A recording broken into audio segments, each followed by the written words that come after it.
আসসালামু আলাইকুম।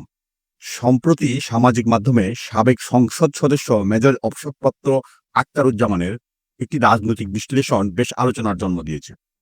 তিনি তত্ত্বাবধায়ক সরকারের নির্বাচন আয়োজনের প্রক্রিয়া নিয়ে কিছু গুরুতর প্রশ্ন তুলেছেন এবং আশঙ্কা প্রকাশ করেছেন যে পুরো বিষয়টি একটি নির্দিষ্ট রাজনৈতিক দলকে সুবিধা করে দেওয়ার জন্য একটি জটিল খেলা হতে পারে। তার মতে এই সরকার শেষ পর্যন্ত আওয়ামী লীগকে ক্ষমতায় আনার পথ প্রশস্ত করতে পারে। আজকের পর্বে আমরা মেজর অবসরপ্রাপ্ত আখতারুজ্জামানের এই বক্তব্যগুলো বিশ্লেষণ করব এবং এর বিপরীতে কয়েকটি বিকল্প দৃষ্টিভঙ্গি তুলে ধরার চেষ্টা করব। মেজর আখতারুজ্জামানের মূল যুক্তিটি হলো তত্ত্বাবধায়ক সরকার ইচ্ছাকৃতভাবে একটি বিভ্রান্তিকর পরিস্থিতি তৈরি করেছে। তিনি প্রশ্ন তুলেছেন, কেন মার্কিন ইউএসআইডির অর্থ দিয়ে অতীত সরকার পরিবর্তনের কথা ফাঁস করা হলো, সেই টাকা এখন কারা পাচ্ছে। তার মতে সেনাবাহিনীকেও তৃণমূল পর্যায়ে নতুন ক্যাম্প স্থাপনের মাধ্যমে সক্রিয় করা হচ্ছে। তিনি আশঙ্কা করছেন এই শক্তি প্রয়োগ করে এমন একটি নির্বাচনী পরিবেশ তৈরি করা হবে যেখানে জামায়াত বা বিএনপি ফ্যাক্টর থাকবে না এবং খেলাটা আবার আওয়ামী লীগ বনাম বিএনপিতেই সীমাবদ্ধ হয়ে পড়বে, যা প্রকারান্তে আওয়ামী লীগকেই সুবিধা দিবে। এই বক্তব্যটি এক ধরনের গভীর রাজনৈতিক ষড়যন্ত্রের দিকে ইঙ্গিত করে, তবে আমরা যদি ভিন্ন দৃষ্টিকোণ থেকে দেখি তাহলে অন্য একটি চিত্র ফুটে ওঠে। প্রথমত, একটি অনির্বাচিত তত্ত্বাবধায়ক সরকার সবসময় সব পক্ষের তীব্র চাপের মধ্যে থাকে। রাজনৈতিক দল, সুশীল সমাজ এবং আন্তর্জাতিক সম্প্রদায় প্রত্যেকেরই ভিন্ন ভিন্ন দাবি ও প্রত্যাশা থাকে। সরকারের পক্ষ থেকে আসা পরস্পর বিরোধী বা বিভ্রান্তিকর বার্তাগুলো কি আসলেই কোনো সুচিন্তিত পরিকল্পনা, নাকি এটি বহুমুখী চাপ সামলাতে গিয়ে তৈরি হওয়া অসংলগ্নতা? নির্বাচন নিয়ে একবার ডিসেম্বরের কথা বলা, আবার ফেব্রুয়ারির কথা বলা, কিংবা স্বরাষ্ট্র মন্ত্রণালয়কে প্রস্তুতির নির্দেশ দেওয়া, এগুলোকে একটি জটিল পরিস্থিতি সামলানোর আড়াআড়ি প্রচেষ্টা হিসাবেও দেখা যেতে পারে, পরিকল্পিত ষড়যন্ত্র হিসাবে নয়। দ্বিতীয়ত, মেজর আখতারুজ্জামান আশঙ্কা করেছেন যে এমন পরিস্থিতি তৈরি করা হবে যেখানে বিএনপি বা জামায়াতের মতো দলগুলো নির্বাচনে গুরুত্বহীন হয়ে পড়বে। কিন্তু বাস্তবে কি এটা সম্ভব? দেশের অন্যতম বৃহৎ রাজনৈতিক দল বিএনপিকে ছাড়া কোনো নির্বাচন আন্তর্জাতিকভাবে গ্রহণযোগ্যতা পাবে না। তত্ত্বাবধায়ক সরকারের মূল লক্ষ্যটাই যদি হয় একটি অংশগ্রহণমূলক ও বিশ্বাসযোগ্য নির্বাচন আয়োজন করা, তবে বিএনপিকে গুরুত্বহীন করে তোলার চেষ্টা তাদের নিজেদের লক্ষ্যকেই ব্যাহত করবে। তাই এই যুক্তিটি কিছুটা স্ববিরোধী মনে হতে পারে। বরং বলা যায় এই সরকার দুই প্রধান দলের বাইরে এবং তৃতীয় শক্তির উত্থান চায়, কিন্তু সেই চেষ্টা ব্যর্থ হওয়ায় তারা হয়তো পূর্ণবৃত্তেই ফিরে যেতে বাধ্য হচ্ছে। তৃতীয়ত, সেনাবাহিনীর ক্যাম্প স্থাপন নিয়ে যে কথাটি তিনি বলেছেন তার একটি বিকল্প ব্যাখ্যা থাকতে পারে। বাংলাদেশের রাজনৈতিক সহিংসতার ইতিহাস বিবেচনা করলে নির্বাচনের আগে আইন শৃঙ্খলা পরিস্থিতি নিয়ন্ত্রণে রাখতে দেশ জুড়ে নিরাপত্তা বাহিনীর তৎপরতা বৃদ্ধি একটি স্বাভাবিক প্রক্রিয়া। এটিকে একটি নির্দিষ্ট দলের পক্ষে মাঠ নিয়ন্ত্রণের চেষ্টা হিসাবে না দেখে সম্ভাব্য সংঘাত প্রতিরোধের আগাম সতর্কতা হিসাবেও বিবেচনা করা যায়। সবচেয়ে গুরুত্বপূর্ণ বিষয় হলো ভূ রাজনীতি। মেজর আখতারুজ্জামান ভারত এবং আমেরিকার ভূমিকাকে একটি সরল সমীকরণে ফেলেছেন। তিনি ভারতকে আওয়ামী লীগের সমর্থক এবং তৎকালীন ট্রাম্প প্রশাসনকে এই সরকারের বিরোধী হিসাবে দেখছেন। কিন্তু আন্তর্জাতিক সম্পর্ক এতটা সরল নয়। বাংলাদেশ প্রসঙ্গে ভারত, আমেরিকা বা চীনের প্রত্যেকেরই নিজস্ব ভূ রাজনৈতিক এবং অর্থনৈতিক স্বার্থ রয়েছে। একটি দেশের অর্থনৈতিক নীতি যেমন মার্কিন শুল্ক আরোপ এবং ভূ রাজনৈতিক কৌশল যেমন স্থিতিশীল সরকার চাওয়া ভিন্ন হতে পারে। তাই তত্ত্বাবধায়ক সরকারের যে কোনো পদক্ষেপকে কেবল একটি দেশের ষড়যন্ত্র হিসাবে চিহ্নিত করাটা সম্ভবত বাস্তবতার সরলীকরণ। বরং তারা হয়তো সব বৃহৎ শক্তির স্বার্থের মধ্যে একটি ভারসাম্য রক্ষার কঠিন চেষ্টা চালিয়ে যাচ্ছে। তাহলে প্রশ্ন হলো, এই সরকার আসলে কি চায়? তাদের কর্মকাণ্ডে স্বচ্ছতার অভাব এবং অস্পষ্টতা সাধারণ মানুষের মধ্যে অবিশ্বাস তৈরি করেছে, যা মেজর আখতারুজ্জামানের মতো ব্যক্তিদের ষড়যন্ত্র তত্ত্বে বিশ্বাস স্থাপন করতে উৎসাহিত করেছে। তবে মূল কথা হলো, এই সরকার নির্বাচন দিতে বাধ্য এবং সেই নির্বাচন অংশগ্রহণমূলক না হলে তা গ্রহণযোগ্য হবে না। তাদের প্রতিটি পদক্ষেপেই যে কোনো একটি দলকে সুবিধা দেওয়ার জন্য পরিকল্পিত, এমনটা ভাবার যেমন দরকার আছে, তেমনি এটিও ভাবা যেতে পারে যে একটি অনভিজ্ঞ এবং বহুমুখী চাপে থাকা সরকার পরিস্থিতি সামাল দিতে হিমশিম খাচ্ছে। দিন শেষে যে কোনো ধরনের ষড়যন্ত্র তত্ত্বে ভেসে না গিয়ে একটি স্বচ্ছ ও বিশ্বাসযোগ্য নির্বাচনের জন্য সব রাজনৈতিক দল এবং নাগরিক সমাজের পক্ষ থেকে সরকারের উপর চাপ অব্যাহত রাখাই হয়তো সবচেয়ে যৌক্তিক পথ। কারণ দিন শেষে ক্ষমতার এই খেলায় সাধারণ মানুষই সবচেয়ে বেশি ক্ষতিগ্রস্ত হয়। আজ এ পর্যন্তই। আগামী পর্বে নতুন কোনো বিষয় নিয়ে আবার কথা হবে। ধন্যবাদ। ট্রাম্প কেন ডিসক্লোজ করে দিল যে ইউএসএআইডির টাকা দিয়া এই সরকারকে রিজিম চেঞ্জ করানো হয়েছে? এই টাকাগুলো তো এখনো আছে। টাকাগুলো কারা পাচ্ছে? এগুলা কি বেরিয়ে আসবে একদিন? আসতে হবে না? যেটা হতে পারে, এই সরকার শেষমেশ হয়তো আওয়ামী লীগের কাছে ক্ষমতা হস্তান্তর করতে পারে। এইটা হলো ডেঞ্জার। এমন একটা অবস্থা তৈরি করতে পারে যে সরকার আওয়ামী লীগকে ক্ষমতায় আসার পথ প্রশস্ত করে দিতে পারে। ইতিমধ্যে কিন্তু বাংলাদেশ সেনাবাহিনী গ্রাম পর্যায়ে নড়ে চড়ে বসছে, তারা বিভিন্ন জায়গায় জায়গায় নতুন করে ক্যাম্প স্থাপন করতেছে, এবং সেই শক্তি বলে তখন আওয়ামী লীগও নির্বাচনে চলে আসবে, স্বতন্ত্র নামে হোক, আওয়ামী লীগের নামে হোক, এবং তখন ওই নির্বাচনে আর জামাত এবং এনসিপি কোনো ফ্যাক্টর হবে না, তখন খেলাটা হবে আবার আওয়ামী লীগ ভার্সেস বিএনপি। আমন্ত্রণ জানাচ্ছি প্রিয় দর্শক, মানচিত্রের নিয়মিত আয়োজন কথোপকথনে। আমাদের সঙ্গে যুক্ত রয়েছেন আজকে সাবেক সংসদ সদস্য, মুক্তিযোদ্ধা এবং সাবেক সেনা কর্মকর্তা মেজর অবসরপ্রাপ্ত আখতারুজ্জামান। আখতারুজ্জামান, আপনাকে স্বাগত জানাচ্ছি আমাদের অনুষ্ঠানে। আমরা একটু আলোচনা করতে চাই, প্রধান উপদেষ্টা এর মধ্যে স্বরাষ্ট্র মন্ত্রণালয়কে নির্দেশ দিয়েছে নির্বাচনের যাবতীয় প্রস্তুতি সম্পন্নের জন্য। আবার এই বিষয়ে যখন প্রধান উপদেষ্টা প্রেস সচিব ব্রিফ করলেন গণমাধ্যমকে, নানানভাবে খবরটি আমাদের সামনে এসেছিল। এক ধরনের বিভ্রান্তি তৈরি হয়েছিল যে ডিসেম্বরের মধ্যে নির্বাচনের প্রস্তুতি, অর্থাৎ নির্বাচনের জন্য ডিসেম্বরের মধ্যে প্রস্তুতি নাকি ডিসেম্বরের মধ্যে নির্বাচন, এই ধরনের একটি কনফিউশন তৈরি হয়েছিল। এবং স্বরাষ্ট্র মন্ত্রণালয়কে নির্দেশ সব ধরনের প্রস্তুতি। সব বিষয়কে আমরা আস্থা রাখতে পারি আসলে এই ফেব্রুয়ারিতে নির্বাচন হচ্ছে? ধন্যবাদ পান্না ভাই, ধন্যবাদ। আপনার সামনে কথা বললে তো আবার অনেকে আবার খেপে যায়, অনেকে সহ্য করতে পারে না। দেখেন, আপনি পুরো বিষয়টি বিভ্রান্তিকর, কারণ নির্বাচনের প্রস্তুতি নেওয়া, নির্দেশ দেওয়ার দায়িত্ব হলো উপদেষ্টা পরিষদের, এবং টু বি প্রিসাইজ উপদেষ্টা, প্রধান উপদেষ্টা মহোদয়ের দায়িত্ব না, কারণ মন্ত্রীরা কিন্তু প্রধান উপদেষ্টা অধীনস্থ না, কোনো মন্ত্রণালয়ে প্রধান উপদেষ্টার অধীনস্থ না। তারা সবাই তাদের স্ব জায়গাতে তাদের ডিসিশন মেকিং, যেই সিদ্ধান্তগুলো মন্ত্রী পরিষদের দরকার বা উপদেষ্টা পরিষদ দরকার, সেগুলা প্রধান উপদেষ্টা অফিসে পাঠানো হয়, কারণ যেহেতু প্রধান উপদেষ্টা পরিষদের সভাপতিত্ব করেন। তারপরে দেখেন শফিকুল আলম কি বলেছে, ডিসেম্বরের মধ্যে নির্বাচনের প্রস্তুতি নেওয়ার ব্যবস্থা করেছে, এবং আরো পরিষ্কার করে বলেছে রোজার আগে যেন নির্বাচন হয়। মিস্টার গাধা উনি জানেন না যে 17ই ফেব্রুয়ারি থেকে রোজা শুরু হবে। 17ই ফেব্রুয়ারি 2026 সন থেকে রোজা শুরু হবে, বা বড় 18 ফেব্রুয়ারি হতে পারে, যদি কোনো কারণে চাঁদ উঠতে দেরি করে। সেখানে 31শে ডিসেম্বরে প্রস্তুতি নিলে পরে আর বাকি থাকে, তাও স্বরাষ্ট্র মন্ত্রণালয় প্রস্তুতি নেবে, নির্বাচন কমিশন না। তার মানে 31 তারিখে যদি প্রস্তুতি আরো নেয়, হাতে থাকতেছে মাত্র 47 দিন। 47 দিনের মধ্যে কি নির্বাচন করা সম্ভব? এই যে বিভ্রান্তিকর বক্তব্য, এবং এই বক্তব্যের উপর দেখলাম রাজনৈতিক দলগুলো আবার রিয়েক্ট করেছে। জামাতে ইসলাম বলছে যে তারা সবসময় নির্বাচনের জন্য প্রস্তুত, আবার বলছে যে সংস্কার হইতে হবে, বিচার হইতে হবে। আচ্ছা, এখন যদি মনে করেন, আমি তাত্ত্বিকভাবে বলছি যে সরকার বলল যে আমি সকল বিচার 7 দিনের মধ্যে করে ফেলবো, সবাইকে ফাঁসি দিয়ে দেবো। আরেকটা এখানে ইফ বাট আছে, আমি আপনাকে একটু মনে করিয়ে দিই। শফিকুল আলম সাহেব বলছেন ওই সংবাদ সম্মেলনে যে প্রধান উপদেষ্টা বলেছেন নির্বাচন ফেব্রুয়ারি অথবা এপ্রিলে হবে, মানে এখনো সেই এপ্রিলের জায়গাতে আছেন। এবং বিএনপি যে সঙ্গে যে লন্ডন বৈঠক প্রধান উপদেষ্টা, সেখানে স্পষ্ট বলা হয়েছিল, যদিও ওখানেও ইফ বাট কিন্তু ছিল, যে সব প্রস্তুতি সম্পূর্ণ হলে ফেব্রুয়ারিতে নির্বাচন।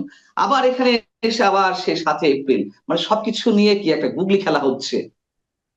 দেখেন, আমি তো গ্রামের মানুষ, আমার বাংলা শব্দের মধ্যে কতগুলা অত্যন্ত সুন্দর শব্দ চলে আসে, যে শব্দগুলো আবার অন্যের গায়ে ভালো গায়ে লাগবে না, তা আমি সুন্দর সুন্দর শব্দগুলো ব্যবহার করতে চাই না। তবে আমি বলবো যে এই যে জাতিকে বিভ্রান্ত করা হচ্ছে, এবং সে বিভ্রান্তকর বক্তব্যের মধ্যে সে নির্বাচন নিয়ে একটা হেয়ালি করছে, এতে জাতিকে একটা বিভ্রান্তি থেকে ঠেলে দেওয়া হচ্ছে। আপনাকে আমি বলেছিলাম, গত তারিখেও একটা আলোচনায় বলেছিলাম যে রাষ্ট্রটাকে, জনগণকে একটা বিভ্রান্তি দিকে ঠেলে দেওয়া হচ্ছে, একটা ভয়াবহ অবস্থার দিকে ঠেলে দেওয়া হচ্ছে। সে জানান দিল 17,000 পুলিশ নেওয়া হয়েছে। 17,000 পুলিশ কবে নিলেন, তাদের প্রশিক্ষণ কত মাসের, কোথায় প্রশিক্ষণ হচ্ছে, এ ব্যাপারে কোনো বক্তব্য নাই। এটা সম্বন্ধে যদি বলা হয়েছে 17,000 পুলিশ, কোস্টগার্ড এবং বিডিআর সদস্য, সম্ভবত বিজিবি সদস্য, তাদেরকে ডিসেম্বরের মধ্যে সব ধরনের প্রশিক্ষণ দিয়ে প্রস্তুতি নেয়ার। এটা হলো নতুন নিয়েছে বললো। আচ্ছা। এখন তো সব নতুন নিয়েছে, নতুন কবে নিলেন, কোথায় নিচ্ছেন, কয় মাসে প্রশিক্ষণ দিচ্ছেন, কি প্রশিক্ষণ দিচ্ছেন? হুম, যেখানে মারণাস্ত্র ব্যবহার করা যাবে না সেখানে প্রশিক্ষণের কি আছে আর? সেখানে 7 দিন প্রশিক্ষণ যথেষ্ট। আইন কানুন নিয়ম নীতি পড়ায় দেওয়া বা পুলিশকে খালি হাতে হাঁটা একটা মানে করা। তারপরে আমাদের ছোট ভাই এনসিপি, যাকে আমরা বলছি তাকে আমরা নার্স করতে চাই, নার্সিং করতে চাই, তাদেরকে আমরা তৈরি করতে চাই, তাদেরকে আমরা আগামী রাজনৈতিক ভাবে তৈরি করতে চাই। তাদের সব বিষয়ে একবারে কথা বলাটা ঠিক হচ্ছে না। নির্বাচনে আসার মতো প্লেয়ার ভাই, এনসিপি ভাই, ছোট ভাই, তোমরা এখনো হও নাই। তোমরা এখনো আন্দোলনের তোমরা বড় ফ্যাক্টর, 100 বার মানি।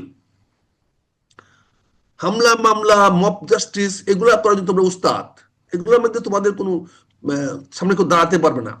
কিন্তু নির্বাচনের মাঠে তোমরা এখনো নস্যি। তোমরা জেলায় জেলায় ঘুরে বেড়াচ্ছ, দেখতেছো না কতজন লোক তোমাদের সঙ্গে আসতেছে, কতজন লোক তোমার সঙ্গে যাচ্ছে। তারপরে শুরু করছো কাঁঠাল খাইয়া। কাঁঠাল খাইয়া তোমরা যদি করো, তারপরে ভারতের সীমান্তে গিয়ে ভারতকে তোমরা থ্রেট করো, তবে আমি মনে করি, আমার বিশ্বাস শফিকুল আলম সাহেব দেশে একটা গৃহযুদ্ধ বাঁধানোর জন্য পায়তারা করতেছেন, এবং গৃহযুদ্ধটা হবে সম্পূর্ণ ভারতের ইন্ধনে, ভারতের প্ররোচনায়, ভারতের স্বার্থে। কারণ শেখ হাসিনাকে আবার বাংলাদেশে পুনর্বাসিত করতে হলে বাংলাদেশে একটা বড় ধরনের গন্ডগোল দরকার। একটা বড় ধরনের গন্ডগোল হলেই শেখ হাসিনা সেখানে প্রবেশ করতে পারবে, এবং তাকে বসানোর জন্য সহজ হবে। এখন এগুলো বললে আমাদেরকে বললেন আমরা আওয়ামী লীগের দালাল। আর না, আমরা কারণ নিজেরা যদি তাই হয়, আমি যদি একটু প্রশ্ন করি, যদি তাই হয় ভারত এটি চাইছে বা শেখ হাসিনা এস্টাবলিশমেন্টের যদি এটি প্রয়োজন, তাহলে এটা যদি অন্য সবাই বুঝতে পারে, এটা কি শফিকুল আলম সাহেবরা বুঝতে পারছেন না যে তারা কোন শফিকুল ফাঁদে পা দিচ্ছে এবং যে মব ভায়োলেন্সের সৃষ্টি হচ্ছে, একটা অস্থিতিশীল অবস্থা, চরম একটা অস্থিতিশীল অবস্থা, তাতে তো সেই দিকে আপনি যেটা মন্তব্য করছেন যে গৃহযুদ্ধের দিকে যাচ্ছে দেশ, তারা তো সেদিকেই নিয়ে যাচ্ছে। তাহলে তারা কেন এটা বুঝতে পারছেন যে এই অবস্থার সৃষ্টি হলে, এরকম একটা আনরেস্ট তৈরি হলে তাতে তৃতীয় পক্ষর সুবিধা হবে? খুব সুন্দর কথা বলেছেন। তৃতীয় পক্ষটা কে? আপনি যাতে কথা বলছেন, তৃতীয় পক্ষ যদি আমার পক্ষ আওয়ামী লীগ হয়ে থাকে, হ্যাঁ, তৃতীয় পক্ষ জি, যদি আমার পক্ষ হয়ে থাকে, আমি আচ্ছা, যদি চাই তৃতীয় পক্ষ আসুক, তৃতীয় পক্ষ আসলেই আমি সেফ থাকবো, আমি সেফ এক্সিট পাবো। কারণ যেহেতু বুঝতে পারছি, প্রথম, একটু ক্লিয়ার করুন।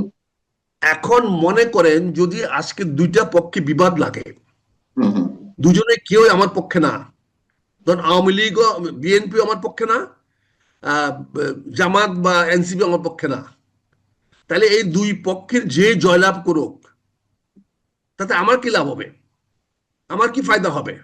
হুম, হুম, অথচ আমি যদি দুই পক্ষকে লাগিয়ে দিয়ে যদি আমি তৃতীয় পক্ষ আওয়ামী লীগকে লাভবান করতে পারি, তাহলে আওয়ামী আমি লীগ তো সেটাই আমাকে বলছি, রক্ষা করবে, আওয়ামী লীগ আমি তো আমাকে সেটাই রক্ষা বলছি। করবে। আচ্ছা, এটা আচ্ছা, আচ্ছা। সিম্পল খেলা, এটা হুম, সিম্পল হুম, খেলা, এটা সিম্পল খেলা। কারণ আমি তখন বলতে পারবো যে ভাই তোমাকে তো আমি আনছি। দেখেন 3টা ঘটনা খুব দ্রুত ঘটে গেছে গত কয়েক মাসে। একটি ঘটনা হলো এই সরকার কোনো ভালো বাজেট দিতে পারে নাই, জনগণের প্রত্যাশা অনুযায়ী বাজেট দিতে পারে নাই। দ্বিতীয়ত মনের উপরে খাড়া ঘা, মার্কিন যুক্তরাষ্ট্রে শক্তি দিয়ে এই সরকার টিকে থাকার একটা বাহানা দেখাচ্ছিল। মার্কিন সরকার এই সরকারকে আনছে, সেই মার্কিন সরকার 25-35% ট্যারিফ বসিয়ে দিয়েছে, শুধু না, বলছে এটা নিয়ে কোনো আলোচনা করবে না, এটা নিয়ে আলোচনার কোনো স্কোপ নাই, এটা হবে, তোমরা পালন করো, পালন করে আমেরিকার সঙ্গে ব্যবসা বাড়াও, আমেরিকাতে আসো, এখানে ব্যবসা বাণিজ্য করো, অথবা আমেরিকার দ্রব্যের ট্যারিফ কমাও। যদি এছাড়া অন্য কারোর সঙ্গে কথা বলো, এমনকি কারোর সঙ্গে কথা বলতে যাও, তাহলে পানিশমেন্ট দিবে সে। এখানে তাহলে আপনি দেখেন, এই ধরনের চাপের মুখে কেন রাখছে? এই সরকার তো মার্কিন সমর্থনেই টিকে আছে, এটা ওপেন সিক্রেট। হ্যাঁ, এখন এটা মার্কিন সমর্থনে, বাইডেনের সমর্থনে আসছিল, বাইডেনের ডেমোক্রেটদের সমর্থনে আসছিল। যেমন আপনি বলতে ট্রাম্প চাচ্ছেন ইজ ডিফারেন্ট। ট্রাম্প প্রশাসন এই সরকারকে পূর্ণ সমর্থন দিচ্ছে না? কেমনে করবে? ট্রাম্পের এগেনস্টে ইউনূস সাহেব চাঁদা দিয়েছে, হিলারি ক্লিন্টনের নির্বাচন করেছে, সে ডেমোক্রেটদের সঙ্গে তাদের উঠা বসা, হিলারি ক্লিন্টন বা ক্লিন্টনের সঙ্গে তার উঠা বসা, সে ট্রাম্প তো জাত শত্রু, সে কেন দিবে? আপনি দেখেন নিউ ওই ইয়র্কের ওই হিসেবগুলো মেয়র, আমাদের এখানে রাজনীতির মধ্যে চর্চা থাকে, এই ধরনের হিসেব। মার্কিন মূল্যকেও কি এই ধরনের হিসাব তারা রাজনীতির ক্ষেত্রে বিবেচনায় রাখে? আরে ওরা তো মানুষ। আপনি দেখেন না ট্রাম্প কি বলছে, সে ওই যে মেয়র, যে জনপ্রিয় মেয়র হয়ে যাচ্ছে নিউ ইয়র্কে, তাকে আমেরিকাতে বের করে দিবে। সে কি বলছে? পরিষ্কার বলছে তাকে আমেরিকাতে ডিপোর্ট করে দেবে। কেন? This is Trump. মুসলিম বিধায়। ট্রাম্প কেন ট্রাম্প ট্রাম্প কেন ডিসক্লোজ করে দিল যে ইউএসএআইডির টাকা দিয়া এই সরকারকে রিজিম চেঞ্জ করানো হয়েছে? এই টাকাগুলো তো এখনো আছে। টাকাগুলো কারা পাচ্ছে? এগুলা কি বেরিয়ে আসবে না একদিন? আসতে হবে না? তো কাজে আমি বলছি যে বিএনপি তার প্রপার ট্র্যাকে আছে, ধৈর্য ধরাটা সঠিক। যেটা হতে পারে এই সরকার শেষমেশ হয়তো আওয়ামী লীগের কাছে ক্ষমতা হস্তান্তর করতে পারে। এইটা হলো ডেঞ্জারাস, এইটা হলো বিপজ্জনক। মানে আওয়ামী বুঝতে লীগের পারছি না। কাছে এই সরকার এমন একটা অবস্থা তৈরি করতে পারে যে সরকার আওয়ামী লীগকে ক্ষমতায় আসার পথ প্রশস্ত করে দিতে পারে। আপনি যেটা কেন বলছেন কেন আওয়ামী লীগের পপুলার, কারণ আপনি বললেন কেন? যদি বিএনপি যদি ক্ষতিগ্রস্ত হয়, বিএনপি হ্যাঁ, যদি ক্ষতিগ্রস্ত হয় তাহলে কে লাভবান হবে? আচ্ছা। না, এনসিপি এখন আপনি লাভবান যেটা হবে? বলছেন যে সেটা বিএনপি সম্ভব। বিএনপি আপনি ক্ষতিগ্রস্ত হলে কি এনসিপি লাভবান হবে? বিএনপি ক্ষতিগ্রস্ত না, হলে কি জামাত লাভবান হবে? বিএনপি ক্ষতিগ্রস্ত হলে কি ওই ইসলামী দলগুলো লাভবান হবে? অবশ্যই না, না, অবশ্যই না। মানে কারণ আপনি যেটা এই বলছেন সেটা হচ্ছে সবগুলা দলে ইসলামী ভাবাপন্ন। এই সবগুলা দলে ইসলামকে প্রাধান্য দেয়। একমাত্র আওয়ামী লীগ ধর্মনিরপেক্ষ। তার মানে এখানে যদি ক্ল্যাশ হয়, এখানে যদি সংঘাত হয়, এদের মধ্যে যদি কলহ সৃষ্টি হয়, তাহলে খুবই স্বাভাবিকভাবে আওয়ামী লীগ সামনে আগায় যাবে। আমার তো মনে হয় ডক্টর ইউনূস সাহেব এবং শফিক সাহেব এবং তারা এই 2-4 জন সবাই না, অত্যন্ত পরিকল্পিতভাবে, যেহেতু আমেরিকার সঙ্গে তার হাত নাই, আমেরিকা তাকে জায়গা দিচ্ছে না, সে ভারতকে শেল্টার পাওয়ার জন্য, ভারতের মাধ্যমে চলে যাওয়ার জন্য। কারণ এটা যে জানেন, বাংলাদেশকে পালাইতে হলেও ভারত লাগবে, বাংলাদেশে থাকতে হলেও ভারত লাগবে। মায়ানমার, ভারত, মায়ানমার আছে তো, মায়ানমারে বর্ডার আছে তো। মায়ানমার তো আপনি বলবো না, আরাকান আর্মি তো আপনাকে আরো টুকায় টুকায় মারবে। ওরা আরো কঠোর। ওই 71 সনের অবস্থা না যে তখন আপনি ওই দিক দিয়ে পালায় যাবেন। মুসলিম লীগেরা পালায় গেছিল ওদিকে, জামাতরা পালায় গেছিল, এখন তো ওই পথ বন্ধ। কাজে এই সরকার দেখেন, জাপান থেকে ঘুরে আসছেন লবডঙ্গা, আজ পর্যন্ত কিছু আসে নাই, জাপানে কোনো ইনভেস্টমেন্ট আসে নাই। আপনি চীনের থেকে আসছেন, চীন এখন পর্যন্ত কিছু বলতেছে না। চীন এখন দহরম মরম করতেছে বিএনপির সঙ্গে, কথাবার্তা বলতেছে বিএনপির সঙ্গে। আপনি আমেরিকাকে বলছিলেন পোর্ট দিবেন, দিতে পারেন নাই। আপনি আমেরিকান বলছিলেন সেন্ট মার্টিন দিবেন, দিতে পারেন নাই। আপনি আমেরিকান বলছিলেন লবিং জাতিসংঘে বলছিলেন করিডোর করে দিবেন, দিতে পারেন নাই। তার উপরে পাইছেন 35% ট্যারিফ। তারপরে এখন ইন্ডিয়ার থেকে যদি এই যে পানি আসা আবার শুরু হবে, এখন আবার পানিতে ভাসাবে। এখন ইতিমধ্যে নেপালে প্রচন্ড বৃষ্টি হয়েছে, সবকিছু ভেঙে যাচ্ছে। সেই পানি তো আমাদের বাংলাদেশে আসবে। নেপালের পানি, হিমালয়ের পানি তো বাংলাদেশে আসবে। আর গেট গুলা খুলে দিলে খুব তাড়াতাড়ি আসবে। তার মানে ভারত তোষণ নীতি তো এই সরকার শুরু করে দিয়েছে। এই সরকার যদি সেটা না করতে পারে, ভারতকে হাতে না রাখতে পারে, তো বাংলাদেশ পালাতেও পারবে না। পালাবে কোন দিক দিয়ে? কোনো রাস্তায় তো খোলা নাই। ফলে বর্তমান সরকার অত্যন্ত সুপরিকল্পিত ভাবে ভারত তোষণ নীতি পালন করতেছে। তারা বিএনপির কাছে হাত জোর করে তারেক রহমান সাহেবকে হাতে পায়ে ধরে আপাতত ঠান্ডা রাখছে। এখন আবার শফিকুল আলম সাহেব কনফিউজিং বক্তব্য দিয়েছেন, ডিসেম্বরের মধ্যে প্রস্তুতি। আবার আপনি বলছেন ডিসেম্বরের মধ্যে নির্বাচন হবে। যা যা ভাবে, প্রথম সিদ্ধান্ত নিতে হবে এই সরকারের মেয়াদ কতদিনের। এই সিদ্ধান্ত নিতে হবে, এই সবটা বলতে হবে আগামী এই মাস থেকে এই বছর পর্যন্ত আমরা। এইটা বলার পরে নির্বাচন কমিশন নড়ে চড়ে বসবে। সেখানে যদি হাতে সময় থাকে তাহলে বলবে যে হ্যাঁ আমি ঠিক আছে এই সময়ের মধ্যে নির্বাচন প্রস্তুতি নিতে পারবো। আর যদি হাতে কম সময় থাকে তাহলে তারা বলবে না আমাকে আরো 2 মাস, আরো 3 মাস সময় দেন। তাহলে সবার আগে ডক্টর ইউনূস সাহেবকে নির্ধারণ করতে হবে উনার মেয়াদ কতদিন, উনার মেয়াদটাকে টার্মিনেট ডেট কবে। উনি যদি বলেন যে আমি 31শে ডিসেম্বরের মধ্যে সরকারের মেয়াদ শেষ হয়ে যাবে, তাহলে 31শে ডিসেম্বর থেকে পরবর্তী 3 মাসের মধ্যে নির্বাচন করতে হবে। যেহেতু উনি এই সংবিধানের মধ্যে শপথ নিয়ে উনি হয়েছেন, হবে না, হতে হবে নভেম্বরের 30 তারিখের মধ্যে সরকার ঘোষণা করতে হবে তার মেয়াদ শেষ। এই সরকার মেয়াদ শেষ না পর্যন্ত এই সমস্ত ভাউতাবাজি করা ঠিক হচ্ছে না। প্রধান উপদেষ্টা অফিস থেকে যদি ভাউতাবাজি করা হয় তাহলে জনগণ যাবে কোথায়? জনগণের যাওয়ার কোথায়? আমি মেজর আক্তার তো ফ্যাক্টর না। আমার জীবনের দাম একটা মাত্র বুলেট, এটা আপনি যে কোনো সময় ব্যবহার করতে পারেন। এটা খুব মূল্যহীন একটা জীবন আমার, এটা না। আমরা কিন্তু আমরা, জি আপনি শেষ করুন, শেষ করুন। তাহলে আপনি চিন্তা করেন জাতিটা কোথায় নিয়ে যাচ্ছেন, আপনার ভবিষ্যৎ কি? আপনি এত বড় যে নোবেল বিজয়ী হয়ে আজকে যদি আপনি মুরসির মতো অবস্থা আপনার হয়, মিশরের মুরসির কি অবস্থা হয়েছে দেখেন, সেই অবস্থা যদি হয় তাহলে আপনি কোথায় যাবেন? ইতিমধ্যেই কিন্তু গ্রামে কি গঞ্জে সেই ধরনের অবস্থা সেনাবাহিনী হওয়ার নড়ে চড়ে সম্ভাবনা আছে? বসতেছে। সেই ধরনের অবস্থা হওয়ার সম্ভাবনা আছে? ইতিমধ্যেই কিন্তু বাংলাদেশ সেনাবাহিনী গ্রাম পর্যায়ে নড়ে চড়ে বসছে। গ্রামের খবর রাখেন কিনা জানি না, তারা বিভিন্ন জায়গায় জায়গায় নতুন করে ক্যাম্প স্থাপন করতেছে। আমি জানি না এটা কিসের আলামত, আপনার খবর নিয়ে দেখেন। সেনাবাহিনীকে তো এতদিন এক জায়গায় বসে রাখা যাবে না, তারা তো একটা বেগমান ফোর্স। তারা যে অবস্থান পরিবর্তন করতেছে, বিভিন্ন জায়গায় জায়গায় গ্রামে গঞ্জে যাচ্ছে, বিভিন্ন জায়গায় ক্যাম্প ছড়াচ্ছে, এটা নিশ্চয়ই কোনো না কোনো কিছু পূর্বপোষ থাকতে পারে। হয়তো সেনাবাহিনীকে জানিয়ে দেওয়া হয়েছে ডিসেম্বরের মধ্যে প্রস্তুতি নিয়ে রাখেন, নির্বাচন হবে, তাই হয়তো আইন শৃঙ্খলার উন্নতি করার জন্য 2-3 মাস আগে ড্রাইভ দিতে হবে। হয়তো এই বর্ষাকালে হয়তো বন্যা টন্যার মানুষের ক্ষতিগ্রস্ত হবে, হয়তো সেনাবাহিনীকে আরো একটু জনগণের কাছে আগায় রাখা হচ্ছে, যাতে বন্যা হইলে যাতে তাদেরকে সহায়তা করতে পারে, সাহায্য করতে পারে। কাজে মানে আমরা বিষয়গুলো কি কিন্তু এইভাবে জটিল হচ্ছে। এইভাবে ধরে নেবো আমরা শুধু এইভাবে ধরে নেবো, নাকি এর পাল্টা কিছু ভাববার অবকাশ আছে, যেটা বলছিলেন? আমি সবকিছু পজিটিভ ভাবি। আচ্ছা, আমার আমি প্রশ্ন হচ্ছে যে আমি আপনি যদি বলছেন যে ভারতের আমি যদি প্ররোচনায় বাধ্য- আমি যদি আমি ভাইয়া এর বলি, আমি যদি বাধ্য না হই আমি কিন্তু কামড় দিই না, আমি চুমা দিই। জি, সেটা হওয়া উচিত। আম- আমার আমরা প্রায় শেষ পর্যায়ে। আপনি যেটা বলছেন যে ভারতের প্ররোচনায় বর্তমান সরকার এখন বাধ্য হচ্ছে অনেক কিছু করতে, হয়তো একটা চরম অস্থিতিশীল অবস্থা কিংবা ভয়াবহ দিকে কিংবা গৃহযুদ্ধের মতো পরিস্থিতি তৈরি করতে পারে। আহ, এটা করে তাদের আসলে লাভ কি? তারা শুধুমাত্র সেফ এক্সিটের জন্য এটা করছে? আর এটা ছাড়া কি তাদের সেফ এক্সিটের আর কোনো পথ নেই? কোথায় পথ আছে বলেন? আগামীতে সরকার গঠন করার সম্ভাবনা এখন পর্যন্ত যা ম্রিয়মান, যা কিছুটা আছে, সেটা হলো বিএনপি। হুম, বিএনপির সঙ্গে তুমি তাহলে বসতে হবে।